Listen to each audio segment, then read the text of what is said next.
Kas tur ir ar to sienu mitrumu? Es skatos, ka šitais te aparāts, tas displejs rāda vidējo mitrumu, ja, visā sienu rullī. Viņš rāda vidējo mitrumu pēdējā sienu rullī, tas, kas presējās, un tad arī vidējo mitrumu, kas ir saprasēti visi rulļi. Jā, un šitais šobrīd rāda 18. Jā, nu, viņš ir rūpnieciski kalibrēts, bet viņam vēl var kalibrāciju veikt plus 3%, mīnus 3%. Jā. Ka šobrīd vajadzētu ticamu mērītāju, tad varētu piekalibrēt.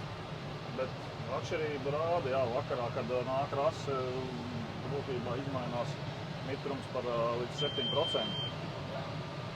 Dienas laikā, teiksim, bija labākais, kas bija, nu, pēc šī skatoties bija 15, un tad vakarā uzkāpa uz 23, bet, tā ir atšķirība, jo sienas ir super sauss, vienkārši domāju, ka šobrīd ir jāpiekalibrē. Mēs arī mērījām ar šito vērķi, un tad arī dažādās rituļā vietās mērot no visādām pusēm, viņi iespraužot dažādos dziļumos.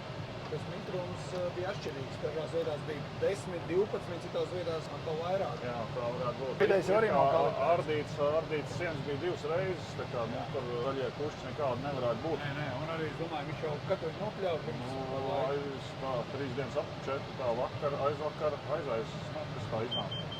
Mums ir bijis visas dienas virs 25. Jā. Vējš Vējš arī. Tā kā viss būs lieliski.